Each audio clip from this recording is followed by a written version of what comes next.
Okay, arrestafield bug report number 27. And believe it or not, this is a continuation of number 26. All right, but I think I pretty well covered the basic issue in number 26. And now we're going to get into a little more specifics, okay, to kind of back up my point. All right, 19.2-59 of Virginia Code, search without warrant prohibited. No officer of the law or any other person shall search any place, thing, or person except by virtue of and under a warrant issued by a proper officer. Okay? Period. Getting some message here. All right, well, anyway. Does not say anything about probable cause. Okay, it says nothing about probable cause. All right? The police are going to talk about probable cause. Probable cause. Well, we had reason to believe that there was a crime and that there was evidence. Okay, if you have reason to believe all this stuff, go to a magistrate and let him decide. Okay, if an arrest or if a search is warranted. Okay, but this plainly says no officer of the law or any other person shall search any place, thing, or person except by virtue of and under a warrant issued by a proper officer. That's not the police. That's the magistrate. Okay? The sheriffs, they know that they get their orders from the court. The police,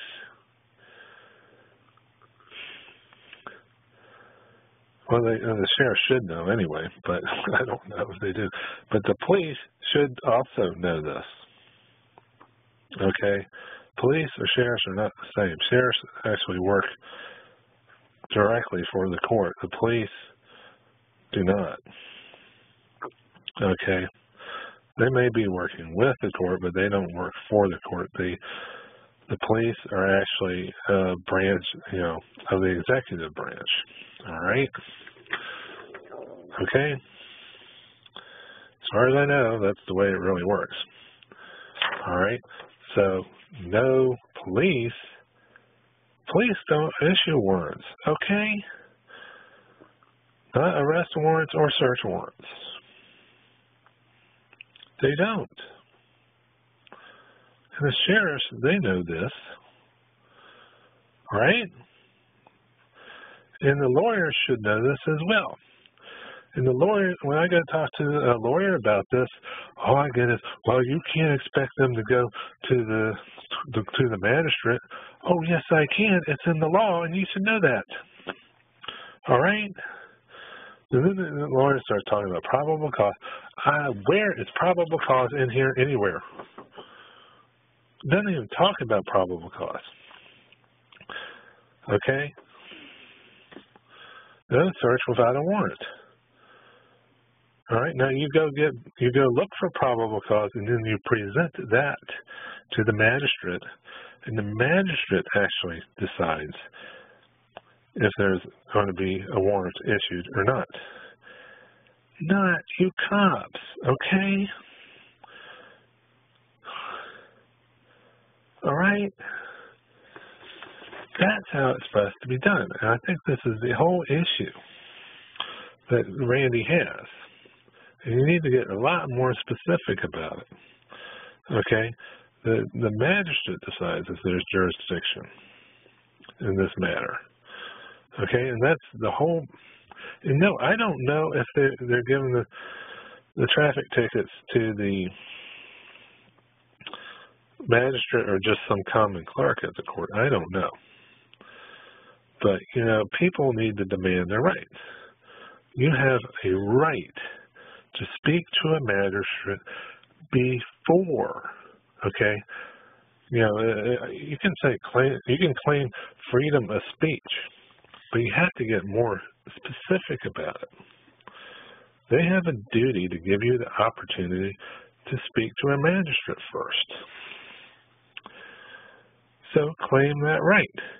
It's a federally, constitutionally protected right, freedom of speech. And they restricted it.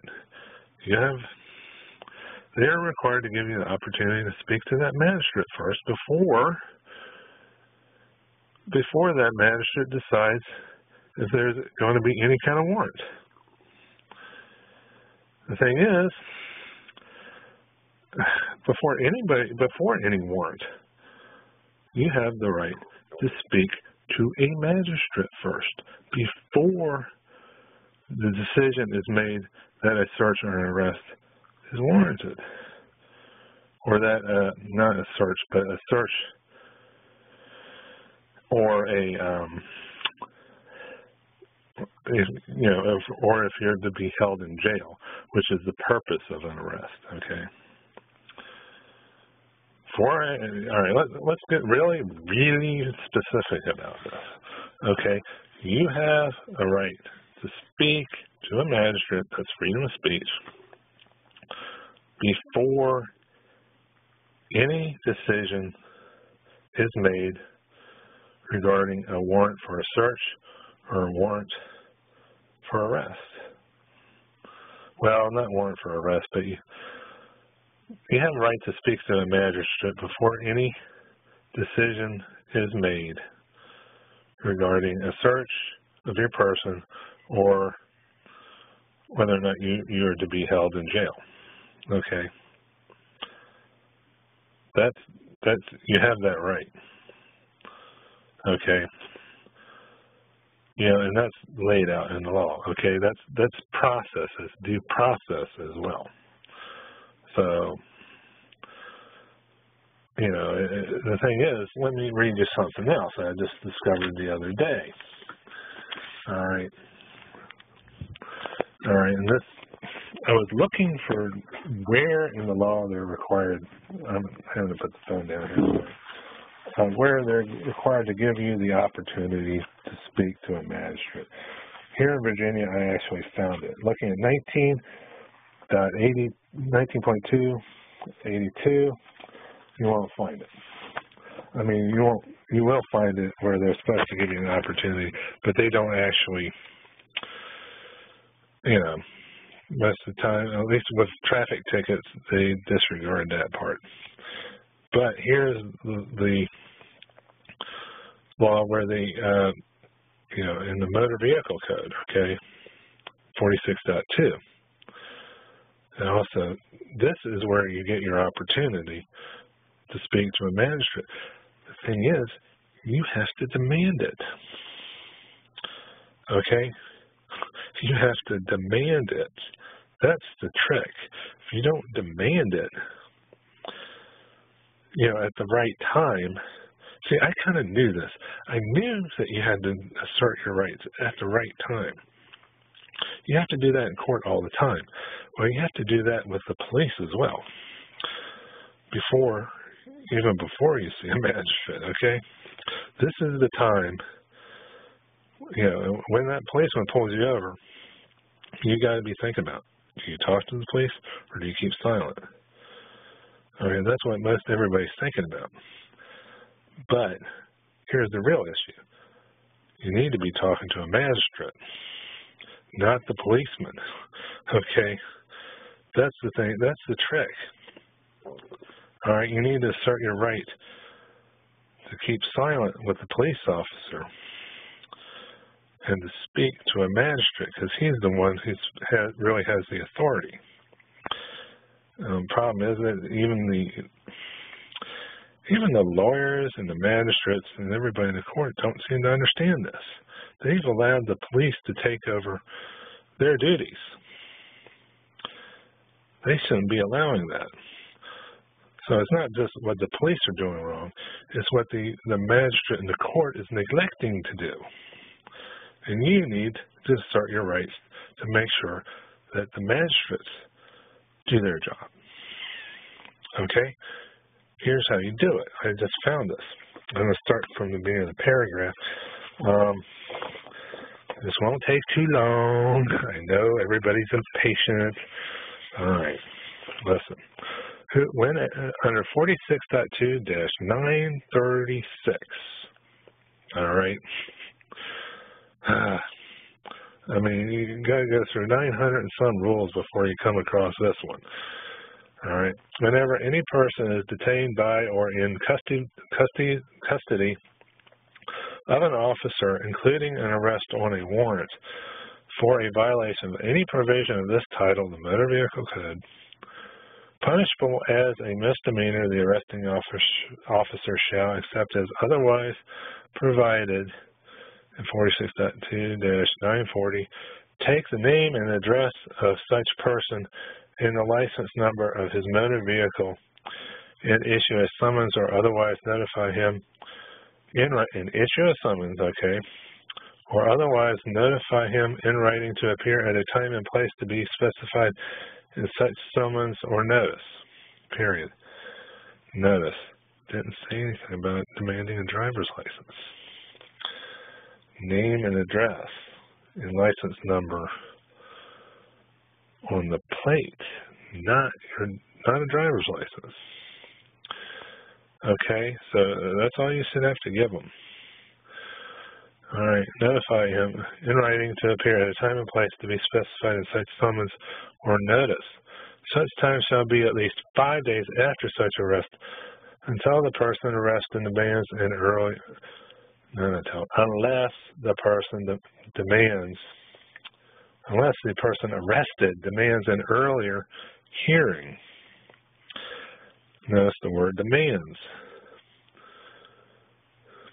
Such person shall, if he so desires, have a right to an immediate hearing or a hearing within 24 hours at a convenient hour. Okay, that kind of gets back to having the two-way communications between the cops and the court. They're not interested in that. They're letting the magistrate, the court is allowing this to happen. Okay, they're allowing the police to take over their duties. Okay, that's why they're really not. I can tell they're really not going to be interested in me compelling them to start using two-way communications with the court, the magistrate of the court. Such person shall, if he so desires, have a right to an immediate hearing. All right, which can be done by two-way communications, as in 19.2-82. Have a right to an immediate hearing or a hearing within 24 hours at a convenient hour. Okay. This is for your convenience. Police don't like this because normally they want to schedule hearings at their convenience. They want to schedule hearings when they're going to be in a court for other hearings for other people that they've arrested. That's for their convenience. This is for your convenience. All right? All right. Hours at a convenient hour before a court having jurisdiction under this. Before a court. This is where the court is supposed to get involved. Listen up, police. You're taking over their duties, all right? And you're making the decisions that the court is supposed to be making. Before a court having jurisdiction under this title within the county, city, or town wherein such offense was committed. Upon the giving by such person of his written promise to appear at such time and place, the officer shall forthwith release him from custody. Okay, that's how it's supposed to be done. At your convenience, for your convenience, not his. Okay? And notice the word demand. See, I'm in 14 minutes and 26 seconds. Yeah. Unless the person arrested demands an earlier hearing, you can demand this. All right? Anyway, that's the important part. Demand your rights. Anyway, that's arrestafield bug report number 27. I got to stop there.